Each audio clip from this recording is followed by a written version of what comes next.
Pemirsa, M Block Space di kawasan Panglima Polim Raya, Jakarta Selatan kini menjadi salah satu tempat nongkrong anak muda Jakarta. Sejak dibuka tahun 2019, M Block Space kian diminati masyarakat urban dengan sejumlah fasilitas. Berikut liputan untuk Anda.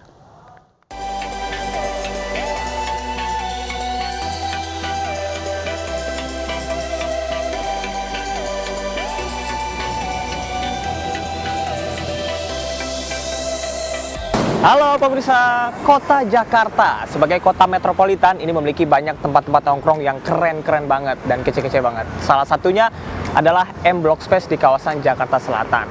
Dari tahun 2019 ini udah mulai dibuka dan banyak banget muda-mudi Jakarta yang menghabiskan waktu di sini buat bersantai dan juga chill. Nah, kira-kira apa sih yang menarik? Ini kebetulan sore menuju ke malam nih. Saya akan ajak pemirsa untuk berkunjung. Apa sih yang keren di sini? Yuk. Sebelumnya, M Block Space hanya berupa kawasan bangunan tua perumahan Peruri bergaya vintage tropis 1950-an. Kini, tempat ini telah disulap menjadi kreatif hub kekinian, namun tetap mempertahankan bentuk asli bangunan. Tampak pula sejumlah mural menghiasi tembok di ruang tengah, serta sejumlah karya seni dari berbagai seniman kian mempercantik suasana. Spot-spot estetik dan kekinian tersebut sangat cocok untuk memenuhi kebutuhan swafoto dan konten di berbagai media sosial. Kebetulan dari sosial media dan dari rekomend teman-teman sih. Apa sih yang menarik? Mungkin ada tempat spot estetik yang instagramable kali ya. Jadi bisa buat foto ya. Oke, kira-kira ada saran nggak sih apa biar nama menarik di M Block Space ini harus ada? Mungkin lebih diperbanyak spot-spot yang lebih menarik, juga perbanyak kayak lukisan-lukisan yang bisa dijadikan menambah untuk nilai budaya Indonesia itu sendiri. Sejumlah tenan tersedia di sini, mulai dari coffee shop, restoran kuliner yang cocok untuk nongkrong dan bersantai, hingga butik yang siap melengkapi koleksi fashion. Bahkan di sini, pengunjung juga dapat menikmati galeri Museum Peruri yang terdapat alat cetak dan potong uang zaman dahulu. Kreatif hub yang inklusif, tidak eksklusif. Siapapun bisa datang ke M Block Space. Fokus kita memang di Gen Z dan Millennials, dan kita terbuka untuk siapapun, nggak cuma Gen Z dan Millennials saja, tapi juga buat family dan lain sebagainya. Ruang kreativitas lain yang menjadi kekuatan utama M Block adalah live house yang biasa digunakan untuk konser musik. Sejak dibuka, lebih dari 200 musisi telah manggung di sini. Tak heran, beragam fasilitas dan acara menarik serta lokasi strategis di tengah ibu kota membuat suasana M Block Space semakin malam semakin ramai. Ada konser metal terus-menerus, teman-teman bisa bikin di sini dan kita hidupin lah M Block biar ramai terus gitu. Usai nongkrong dan membuat konten, para pengunjung juga bisa berbelanja berbagai produk UMKM di M Block Market, mulai dari makanan hingga cenderamata. Beres juga keliling-keliling di M Block Space dan kita jadi tahu ya, ternyata ruang kreatif di DKI Jakarta itu sangat dibutuhkan karena biar work-life balance, biar bisa kita tetap santai, tetap nongkrong, dan juga tetap bisa menikmati hidup. Nah, sekarang pemirsa, saya sudah ada di M Block Market, di mana ini merupakan UMKM terbaik di Indonesia. Ini saya mau beli ada coklat, kemudian juga ada ciki-cikian yang bisa saya borong, saya bawa ke rumah untuk keluarga. Oke, jadi kapan nih datang ke M Block Space? Dari Jakarta, Camar Henda, Aulia Syah Ramadan, iNews melaporkan. Kehebohan anak-anak muda beradu gaya di kawasan Duku Atas bertajuk Citayam Fashion Week menarik perhatian semua kalangan. Bahkan Presiden Joko Widodo mendukung kreativitas mereka asal tidak melanggar peraturan.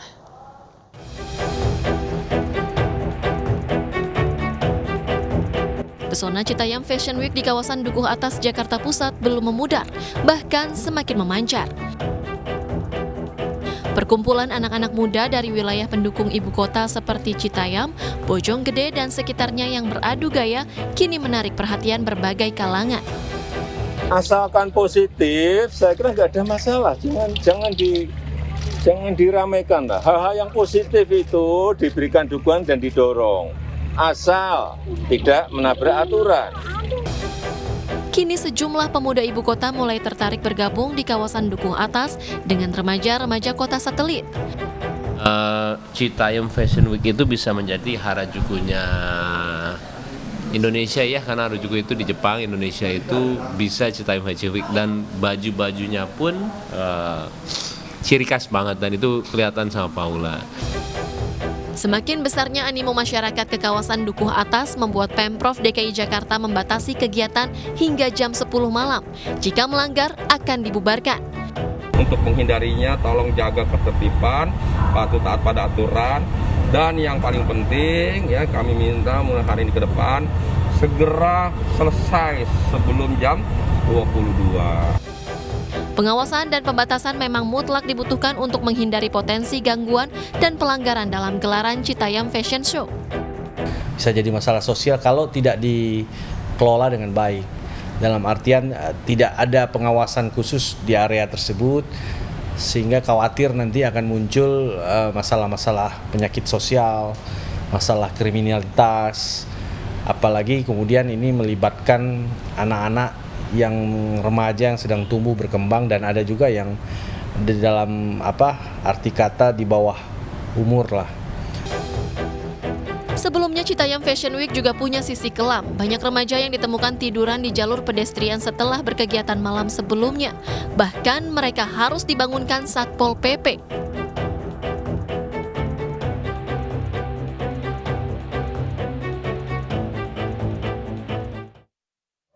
Fenomena Citayam Fashion Week merebak ke berbagai daerah, salah satunya di Yogyakarta. Penasaran seperti apa? Berikut liputan selengkapnya.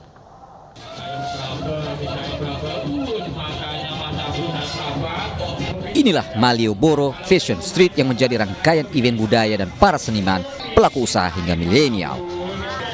Dengan memanfaatkan momen akhir pekan, Malioboro Fashion Street menyajikan model berkostum karakter tokoh pewayangan yang berlenggak-lenggok di red carpet layaknya model profesional. Berbeda dengan Citayam Fashion Week yang menampilkan kostum kekinian, konsep Malioboro Fashion Street lebih menonjolkan sisi budaya. Melestarikan budaya Jogja khususnya dan budaya Jawa pada umumnya. Jadi kita sebagai ikon kota Jogja yang harapannya nanti juga menjadi destinasi wisata belanja di kota Jogja, kita turut andil dalam melestarikan budaya Jogja. Bagus buat wisata yang baru datang kan, buat nyaman gitu. Bagus dari karakternya juga, yang lainnya gampang pakainya. Malioboro Fashion Street yang menarik perhatian ratusan wisatawan diharapkan dapat menjadi salah satu hiburan dan ikon wisata Yogyakarta. Dari Yogyakarta, Gunanto Farhan, iNews melaporkan.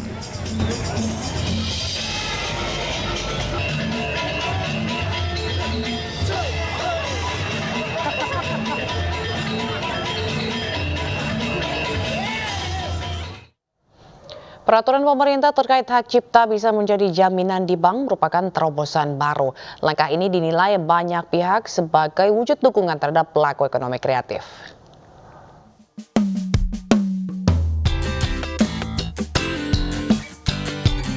Di balik gegap gempita SCBD atau Citayam Fashion Week muncul sejumlah konten kreator yang menjadikan semangat anak-anak muda ini isu konten YouTube mereka.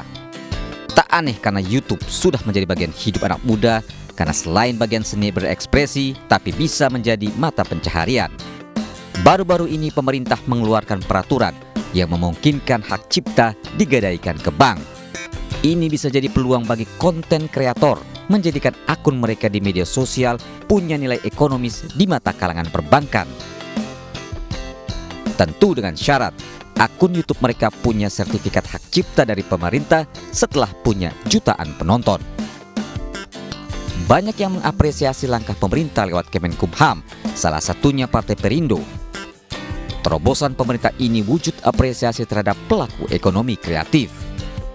Itu sebagai salah satu bentuk apresiasi dari pemerintah dan merupakan suatu bentuk dukungan, support penuh gitu kan, komitmen penuh dari pemerintah untuk mengembangkan kemajuan industri kreatif dan memberikan kesejahteraan pada pelaku ekonomi kreatif.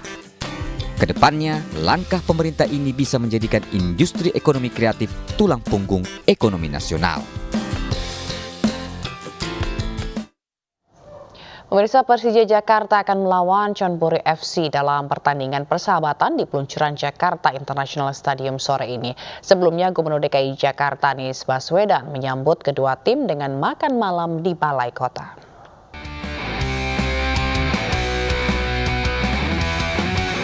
Gubernur DKI Jakarta Anies Baswedan mengundang tim Persija dan Chonburi FC makan malam bersama di Balai Kota sebagai ucapan selamat datang kepada tim tamu Chonburi FC dari Thailand. Dalam acara ini juga dilakukan penyerahan jersey kedua klub papan atas kepada Gubernur Anies Baswedan serta penyerahan cenderamata kepada kedua tim. Dalam pertemuan ini, Anies juga mempersilahkan Persija Jakarta untuk menjadikan JIS sebagai kandang mereka nantinya, namun dengan catatan semua persyaratan administrasi dipenuhi. Anies juga mengatakan JIS dapat digunakan multifungsi. Ini nanti menjadi sebuah babak baru bagi kegiatan persepakbolaan di Jakarta dan di Indonesia. Sekaligus juga besok digunakan untuk kegiatan-kegiatan konser, menandai bahwa stadion ini bisa multifungsi. Ya, digunakan untuk kegiatan olahraga, itu yang utama dan pertama, tapi juga di antara masa-masa digunakan untuk kegiatan pertandingan sepak bola, juga bisa digunakan untuk event-event lainnya. Kedua tim rencananya akan bertanding pada Minggu sore sebagai bagian dari peluncuran Jakarta International Stadium. Sementara untuk tim tuan rumah Persija, mereka diragukan akan menampilkan pemain utamanya karena 1 hari sebelumnya harus melawan Bali United di Pulau Dewata pada pembukaan Liga 1. Dari Jakarta, Nur Aryadi melaporkan. Pemirsa, Presiden Joko Widodo meminta semua pihak bertanggung jawab agar tidak ada lagi kasus kekerasan pada anak. Di sela-sela peringatan Hari Anak Nasional di Kebun Raya Bogor, Jawa Barat, Presiden Jokowi memberikan perhatian khusus atas kasus kekerasan terhadap anak di Tasikmalaya, Jawa Barat. Presiden berpesan agar kasus tersebut tidak terulang kembali dan jadi tanggung jawab bersama.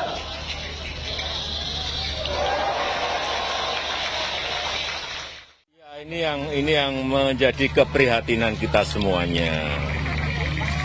Pertama-tama saya ingin menyampaikan bela sungkawa yang mendalam atas kejadian di Tasikmalaya, dan ini adalah tanggung jawab kita semuanya.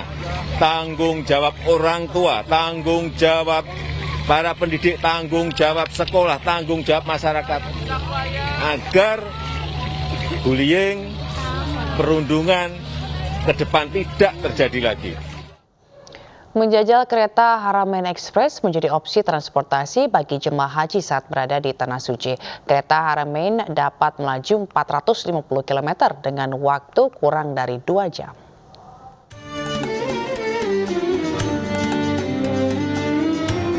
Saat musim haji tiba, mobilitas jemaah dari berbagai kota di Arab Saudi meningkat drastis. Kereta Haramain Express pun menjadi opsi jemaah haji untuk melakukan mobilitas. Tiket dapat langsung dibeli di stasiun Sulaimaniyah, Jeddah maupun melalui aplikasi secara online. Kereta cepat ini melayani rute dari Jeddah menuju Mekah dan berakhir di Madinah. Jarak Jeddah menuju Madinah yang mencapai 450 km pun dapat ditempuh dalam waktu kurang dari 2 jam. Dalam satu keberangkatan, Haramain Express bisa mengangkut hingga 2.000 penumpang. Dalam satu hari saja, terdapat belasan keberangkatan dari Jeddah hingga Madinah. Ya pemirsa, seperti inilah Haramain Express dengan kecepatan mencapai 350 km per jam. Dari Jeddah menuju Madinah hanya makan waktu sekitar 2 jam. Keretanya nyaman dan terpenting senyap. Namun harganya bisa merogoh kocek cukup dalam, sekitar 200 rial. Jika di kurs ataupun dikonversi ke rupiah mencapai 800.000 rupiah. Pemberhentian pertama dari Jeddah ke Madinah adalah stasiun King Abdullah Economic City. Setelah itu penumpang akan dimanjakan hamparan padang pasir disertai perkebunan kurma. Ya pemirsa, mayoritas pemandangan saat dari Jeddah ke Mekah memang pertama-tama masih didominasi oleh gurun-gurun pasir. Namun setelah nantinya saat di Mekah, maka pemandangan ini semua akan berubah menjadi permukaan dan kembali menjadi gurun-gurun pasir saat perjalanan dari Makkah menuju Madinah. Kereta ini terbagi menjadi dua kelas, yakni ekonomi dan bisnis. Perbedaan harga antara kelas ekonomi dan bisnis bisa mencapai 60 rial. Sebagai proyek dengan nilai mencapai 6,7 miliar US dollar ini, kereta cepat Haramain dilengkapi fasilitas bagasi untuk koper dan toilet yang ramah anak. Dilengkapi berbagai fitur, termasuk bagi kaum ibu yang membawa bayi. Terdapat juga mini kafetaria bagi Anda yang lapar selama perjalanan.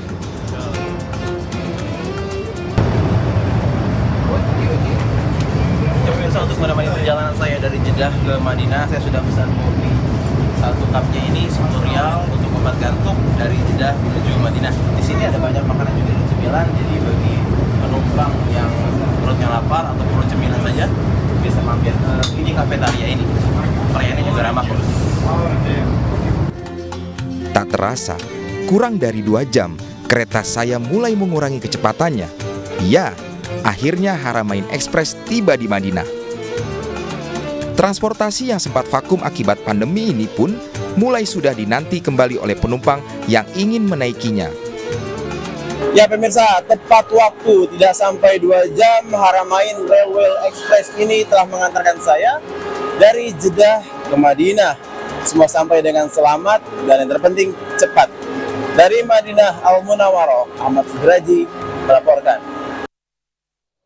Salah satu perusahaan makanan dan bumbu terkemuka di Indonesia mendapatkan penghargaan Best Companies to Work For in Asia 2022 yang digelar secara virtual. Perusahaan ini dinilai mampu meningkatkan hubungan emosional dan kesejahteraan karyawannya, terutama saat pandemi COVID-19.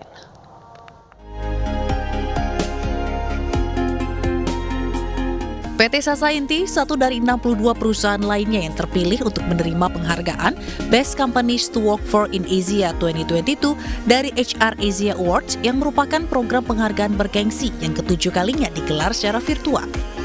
PT Sasa Inti dinilai perusahaan yang telah diidentifikasi oleh karyawannya sendiri sebagai salah satu pemberi kerja terbaik untuk bekerja di Asia. Chief Officer PT Sasa Inti, Julie Indrawati mengucapkan terima kasih kepada HR Asia yang telah mendukung untuk bisa terus bekerja keras dalam menciptakan lingkungan kerja yang baik. On behalf of my team, Sasa Happy Family, I would like to thank all our stakeholders, shareholders, and especially HR Asia for the support, and of course, my beloved Sasa Happy Family for the great effort and tremendous amount of hard work that led us to the HR Asia Best Companies to Work For in Asia Award for 2 consecutive years, and cheers to all the other winners. Selain Best Companies to Work For in Asia 2022, PT Sasa Inti juga mendapat The Most Caring Companies in Asia atau We Care Awards dari HR Asia. 2 penghargaan. Yang pertama sebagai HR Asia Best Companies to Work For in Asia selama 2 tahun berturut-turut, dan yang kedua sebagai Most Caring Companies 2022. Kami berhasil meningkatkan engagement employee dan juga inisiatif yang kita lakukan selama masa pandemik, di mana kami meyakinkan employee bahwa mereka bisa bekerja dengan nyaman, dengan aman, lingkungan kerjanya juga bersih, lalu secara reguler juga kita memberikan tes PCR ataupun antigen sehingga merasa aman ya. Penghargaan ini dijadikan PT Sasa Inti untuk terus membangun hubungan emosional yang baik dan harmonis dengan para karyawannya, sehingga mereka mampu berkontribusi dan membawa perusahaan semakin maju. Dari Jakarta, Kevin Pakan, Nur Aryadin, iNews melaporkan. Pemirsa, organisasi sayap Partai Perindo Gerakan Kasih Indonesia kembali menebar kebaikan dengan berbagi kepada sesama. Kali ini Gerkindo memberikan ratusan paket sembako kepada masyarakat yang membutuhkan di Kabupaten Bekasi, Jawa Barat.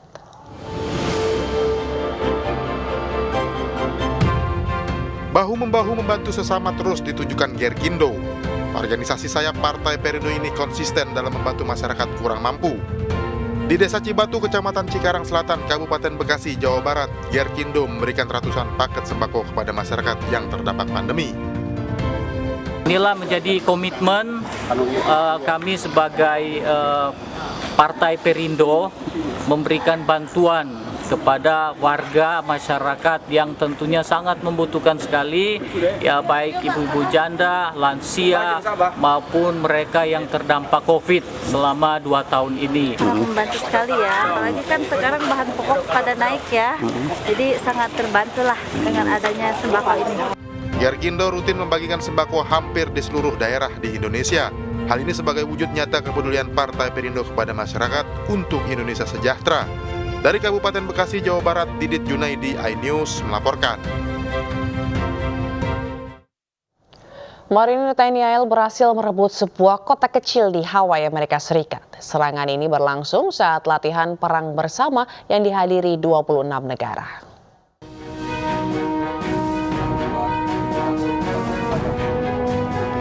Satu peleton Satuan Tugas Marinir TNI Angkatan Laut menunjukkan kualitasnya dalam bertempur melawan musuh. Kepiawaian Marinir TNI Angkatan Laut ditunjukkan ketika menguasai sebuah kota kecil di Hawaii, Amerika Serikat yang sebelumnya dikuasai musuh. Kejadian ini merupakan bagian dari latihan bersama Multilateral Rim of the Pacific atau Satgas selama Rimpak 2022 di Hawaii, Amerika Serikat. Aksi penyerangan ini dilakukan oleh gabungan Korps Marinir TNI Angkatan Laut, United States Marine Corps, dan Marinir Korea dalam Military Operation in Urban Terrain di Marine Corps Training Area Below Hawaii, Amerika Serikat. Keterlibatan TNI AL dalam Latma Rimpak merupakan salah satu program antara TNI AL dengan US Navy dalam rangka meningkatkan profesionalisme. Selain itu, latihan ini akan mempererat hubungan kerjasama dan secara eksternal memiliki tujuan untuk meningkatkan peran diplomasi TNI Angkatan Laut. TNI AL mengirimkan 35 prajurit marinir dan 1 kapal perang KRI Igusti Ngurah Rai 332 dalam latihan perang laut terbesar di dunia. Sebanyak 26 negara, 38 kapal perang, 4 kapal selam, lebih dari 170 pesawat tempur, dan kurang lebih 25.000 personil dari berbagai negara ikut berpartisipasi pada Latma Rimpak 2022. Latihan perang ini berlangsung pada 29 Juni hingga 4 Agustus 2022 di Kepulauan Hawaii dan Selatan California.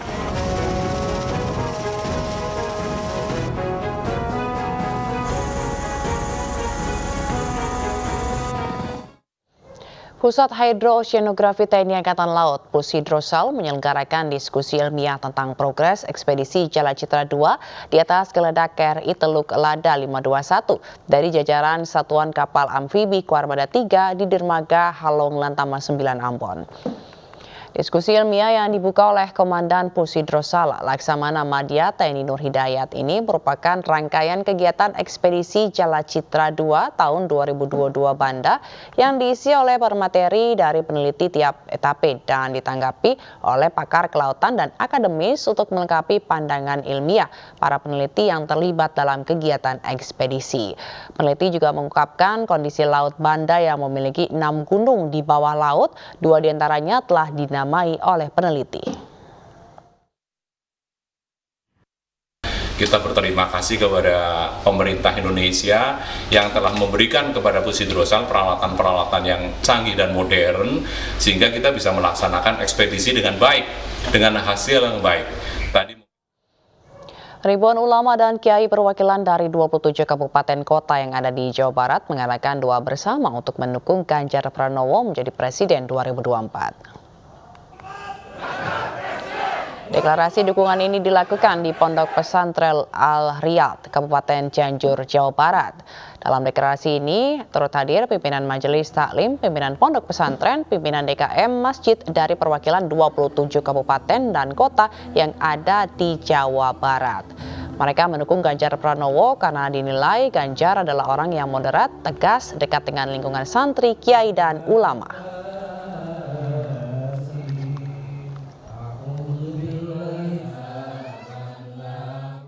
Insya Allah akan mampu memimpin negeri ini ke depan untuk melangsungkan pembangunan yang berkelanjutan. Karena Sementara ratusan mama se-Bandung Raya yang tergabung dalam Mama untuk Kesatuan Kemakmuran dan Keadilan Bersama juga mendeklarasikan dukungan untuk Prabowo Subianto maju di Pilpres 2024. Deklarasi ini dilakukan di salah satu hotel di Jalan PPH Mustopa, Kota Bandung, Jawa Barat. Anggota Komisi 10 DPR RI, Sodik Mujahid, mengatakan dukungan ini merupakan yang pertama dari unsur masyarakat untuk Prabowo. Mama ini menyukai sikap kenegarawan Prabowo serta kepeduliannya terhadap masyarakat yang membuat pihaknya bersama ratusan mama se-Bandung Raya mendukung Prabowo maju di Pilpres 2024 mendatang. Pemurah, bermasyarakat, dan sayang kepada keluarga, terutama kepada kita rakyat semuanya, terutama. Kebakaran menghanguskan sekitar 1.600 hektar hutan di wilayah California. Selengkapnya akan hadir usai jeda.